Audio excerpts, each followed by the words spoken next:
FIR और देशद्रोह तक आई। आप देख रहे हैं हमारी खास पेशकश, मैं हूं आपके साथ आशा झा। भारत पाकिस्तान सीजफायर को लेकर पीएम मोदी और विदेश मंत्री एस जयशंकर पर राहुल गांधी के तीखे सवालों से भड़की भाजपा ने कांग्रेस के खिलाफ मोर्चा खोल दिया है। बीजेपी सांसद निशिकांत दुबे ने राहुल गांधी पर पाखंड का आरोप लगाते हुए कांग्रेस पर देशद्रोह का मुकदमा दर्ज किए जाने की मांग कर दी है। लेकिन बीजेपी के हमलों से बेफिक्र राहुल ने फिर एस जयशंकर से 3 सवाल दाग दिए। पहला, भारत को पाकिस्तान के साथ क्यों जोड़ा गया? दूसरा सवाल, पाकिस्तान की निंदा करने में एक भी देश ने भारत का साथ क्यों नहीं दिया? और तीसरा सवाल पूछा, ट्रंप से भारत और पाकिस्तान के बीच मध्यस्थता करने के लिए किसने कहा? आखिर क्या हो रहा है सीजफायर के मुद्दे पर? कैसे घर में ही छिड़ा है घमासान? देखिए। जो सिंदूर मिटाने निकले थे, उन्हें मिट्टी में मिलाया है।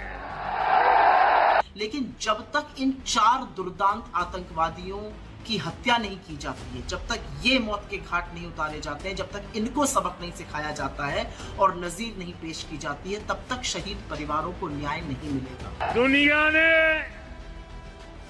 और देश के दुश्मनों ने भी देख लिया कि जब सिंदूर बारूद बन जाता है तो नतीजा क्या होता है। देश आज तक प्रतीक्षा कर रहा है कि जो 4 आतंकवादी इस हमले में जिन्होंने हमला किया, जिन्होंने हमारे 26 लोगों की हत्या की, वो कहा है कि भारत सरकार को इसके ऊपर जो है देशद्रोह का मुकदमा चालू करना चाहिए। और राजस्थान के बीकानेर से पीएम मोदी ने ऑपरेशन सिंदूर के जिक्र से पाकिस्तान को जो संदेश दिया वो विपक्ष को तनिक भी रास नहीं आया, क्योंकि पहलगाम के जिन 4 आतंकियों ने हमारे 26 निहत्थे सैलानियों को मौत के घाट उतारा, उन दहशतगर्दों का 1 महीने बाद भी कोई अता पता नहीं चल पाया। ना तो आतंकी ढेर हुए, ना ही वो हमारी पकड़ में आए। यही वजह है कि जब पीएम मोदी ने सिंदूर को नसों में बहने वाला बारूद बताया तो राहुल गांधी ने पीएम मोदी के भाषण को खोखला बता दिया। एक्स पर अपने पोस्ट में राहुल गांधी ने लिखा, मोदी जी खोखले भाषण देना बंद कीजिए, सिर्फ इतना बताइए आतंकवाद पर आपने पाकिस्तान की बात पर भरोसा क्यों किया? ट्रंप के सामने झुककर आपने भारत के हितों की कुर्बानी क्यों दी? आपका खून सिर्फ कैमरों के सामने ही क्यों गर्म होता है? आपने भारत के सम्मान से समझौता कर लिया। राहुल के इस ट्वीट के बाद बीजेपी की पूरी पलटन राहुल गांधी और कांग्रेस को पानी पी पीकर कोसने लगी, क्योंकि पीएम मोदी के भाषण को खोखला बताने से पहले राहुल गांधी लगातार विदेश मंत्री एस जयशंकर को कटघरे में डाल रहे हैं। ये इल्जाम भी लगा रहे हैं कि उन्होंने पाकिस्तान में भारतीय सेना के ऑपरेशन से पहले ही इसकी सूचना पाकिस्तान को दे दी। हालांकि विदेश मंत्रालय ने कांग्रेस के आरोपों को सिरे से खारिज कर दिया, लेकिन सुबह होते ही बीजेपी सांसद निशिकांत दुबे राहुल गांधी के खिलाफ देशद्रोह का मुकदमा चलाने की मांग करने लगे। हम पार्लियामेंट के अंदर भी डिफेंस के ऊपर चर्चा नहीं करते हैं। पार्लियामेंट के अंदर भी डिफेंस के स्ट्रेटेजिक चीजों के बारे में कोई जवाब नहीं दिया जाता है। इवन स्टैंडिंग कमेटी की मीटिंग में भी यह कहा जाता है कि नेशनल सिक्योरिटी का सवाल है। नेशनल सिक्योरिटी क्या होती है? यहां तो आपने हाथ काट के 1991 में जब आप सरकार को समर्थन दे रहे थे, माननीय चंद्रशेखर जी की सरकार को, और 94 में जब नरसिम्हा राव की सरकार थी तब ये इंप्लीमेंट हुआ। आपने तो हाथ काट के लिख दिया कि हमारी आर्मी कहां डिप्लॉय होगी, आपकी नेवी कहां डिप्लॉय होगी, आपका एयरफोर्स कैसे फंक्शन करेगा, वो कैसे एक्सरसाइज करेगा। तो ये सारी बातें क्या देशद्रोह नहीं है? कांग्रेस ने वोट बैंक की पॉलिटिक्स के लिए देश के साथ धोखा नहीं किया कि उनको बांग्लादेशी वोट बैंक चाहिए, उनको पाकिस्तानी वोट बैंक चाहिए, क्योंकि हिंदुस्तान के मुसलमान तो इस देश के नागरिक हैं, उनको पता है कि उनके कब्जे में नहीं आने वाले हैं। ऐसा वोट बैंक जो किराएदार बना हुआ है उस कारण से किया। और मुझे लगता है कि भारत सरकार को इसके ऊपर जो है देशद्रोह का मुकदमा चालू करना चाहिए। और सबसे पहले तो निशिकांत दुबे अपनी बेवकूफी बार बार प्रदर्शित करते हैं। राजीव जी ने 6 मार्च 1991 को चंद्रशेखर जी की सरकार से समर्थन वापस ले लिया था। पहली बात, ये शायद अप्रैल 1991 का साइन किया हुआ अग्रीमेंट है। ये अग्रीमेंट पीस टाइम का है। पीस टाइम में गलतफहमी ना हो 2 देशों की सेनाओं के बीच में, थल सेना, वायुसेना, जल सेना मूवमेंट से, उसके बारे में है। जब अभी हमने कार्रवाई की है, हमारे ऊपर आतंकी हमला हुआ था, हमने जवाबी आक्रामक कार्रवाई की है। तो सर्वप्रथम तो निशिकांत दुबे और बीजेपी ये मान रही है कि जयशंकर जी ने इन्फॉर्म किया। सर्वप्रथम जो राहुल गांधी जी कह रहे थे वही सच है, जयशंकर जी ने इन्फॉर्म किया पाकिस्तान को और उसकी पुष्टि खुद बीजेपी कर रही है। जिस अग्रीमेंट का वो हवाला दे रही है वो पीस टाइम का अग्रीमेंट है। आज सुबह निशिकांत दुबे ने सोशल मीडिया पर भारत पाकिस्तान के बीच हुए समझौते का 2 पन्ना साझा करते हुए सोशल मीडिया प्लेटफॉर्म एक्स पर लिखा, राहुल गांधी जी, ये आपकी बनाई हुई सरकार के समय का समझौता है। 1991 में आपकी पार्टी समर्थित सरकार ने यह समझौता किया कि किसी भी आक्रमण या सेना के मूवमेंट की जानकारी का आदान प्रदान भारत व पाकिस्तान एक दूसरे से करेगा। क्या यह समझौता देशद्रोह है? कांग्रेस का हाथ पाकिस्तानी वोट बैंक के साथ विदेश मंत्री एस जयशंकर जी पर आपत्तिजनक टिप्पणी आपको शोभा देता है। हालांकि कांग्रेस ने निशिकांत दुबे को जवाब देने में तनिक भी देरी नहीं लगाई। निशिकांत दुबे के पोस्ट को रिपोस्ट करते हुए कांग्रेस प्रवक्ता पवन खेड़ा ने एक्स पर लिखा,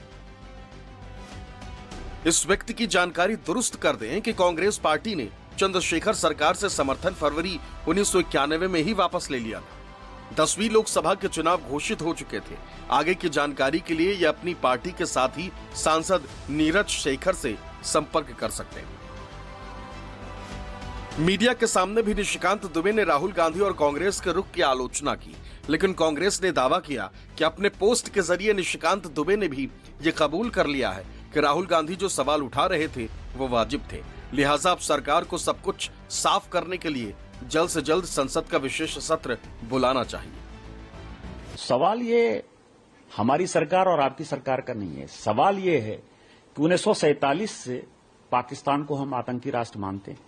78 साल से कश्मीर के मुद्दे पर हमारी उनके साथ लड़ाई चल रही है। हमारे कश्मीर के हिस्से को पाकिस्तान ने अपने कब्जे में कर रखा है।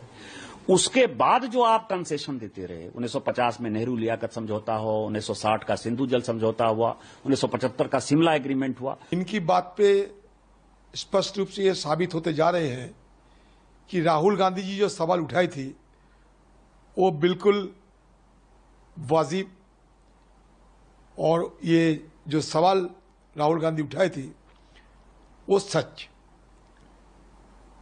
कुछ दिन पहले ही राहुल गांधी जब ये सवाल उठाए तो विदेश मंत्री आकर खुद इसको विरोध करते हुए ये गलत फरमाया।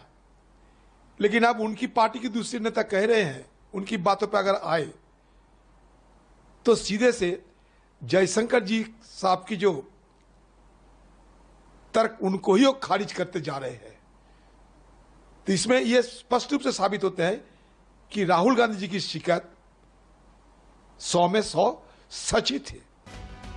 बीजेपी के हमलों के बावजूद राहुल गांधी ने सत्ता पर सवाल दागने का सिलसिला खत्म नहीं किया। विदेश मंत्री एस जयशंकर को जेजे कहकर संबोधित करते हुए राहुल गांधी ने एक बार फिर सरकार के सामने शूल से चुभते 3 प्रश्नों की पोटली खोल दी। डच ब्रॉडकास्टर NOS को दिए विदेश मंत्री एस जयशंकर के एक इंटरव्यू का हिस्सा शेयर करते हुए राहुल गांधी ने एक्स पर लिखा, क्या जेजे बताएंगे भारत को पाकिस्तान के साथ क्यों जोड़ा गया है? पाकिस्तान की निंदा करने में एक भी देश ने हमारा साथ क्यों नहीं दिया? ट्रंप से भारत और पाकिस्तान के बीच मध्यस्थता करने के लिए किसने कहा? एस जयशंकर के जिस क्लिप को राहुल गांधी ने शेयर किया है वो पहले कांग्रेस ने अपने आधिकारिक एक्स हैंडल पर शेयर किया था और राहुल ने उसे ही रीपोस्ट किया है। लेकिन जैसे ही राहुल गांधी ने इसे रिपोस्ट किया, राहुल का ये अंदाज बीजेपी को बेहद नागवार गुजरा। इससे पहले जब राहुल गांधी ने पीएम मोदी के भाषण को खोखला बताया था, तब भी बीजेपी राहुल गांधी के खिलाफ टूट पड़ी थी। लेकिन कांग्रेस ने सवाल दागा कि जिन सवालों का जवाब पूरा देश मांग रहा है, कांग्रेस उन सवालों पर खामोश कैसे हो सकती है? सरकार को जवाब देना ही होगा तब तक जब तक कि पहलगाम की पीड़ित बहनों को इंसाफ नहीं मिल जाता। जब ऑपरेशन सिंदूर चल रहा है तो किस तरह के लापरवाह बयान राहुल गांधी जी द्वारा दिए जा रहे हैं, यह बताइए कृपया करके। भारतीय वायुसेना के कितने जेट गिरे हैं? हमारी सेना ने प्रेस वार्ता करी और मुझे याद है 11 मई को डीजीएमओ भी थे और एयर मार्शल भारती जी भी थे। उसके बाद राहुल गांधी, जो कि पाकिस्तान से बातचीत करने में लगता है ज्यादा व्यस्त है कि कैसे भारत को कमजोर किया जाए, सेनाओं का मनोबल तोड़ा जाए, इसका संज्ञान भी नहीं लेते हैं और पूछते हैं ये बताइए कितने फाइटर प्लेन भारत के गिरे हैं। जब तक इन 4 दुर्दांत आतंकवादियों की हत्या नहीं की जाती है, जब तक ये मौत के घाट नहीं उतारे जाते हैं, जब तक इनको सबक नहीं सिखाया जाता है और नजीर नहीं पेश की जाती है, तब तक शहीद परिवारों को न्याय नहीं मिलेगा।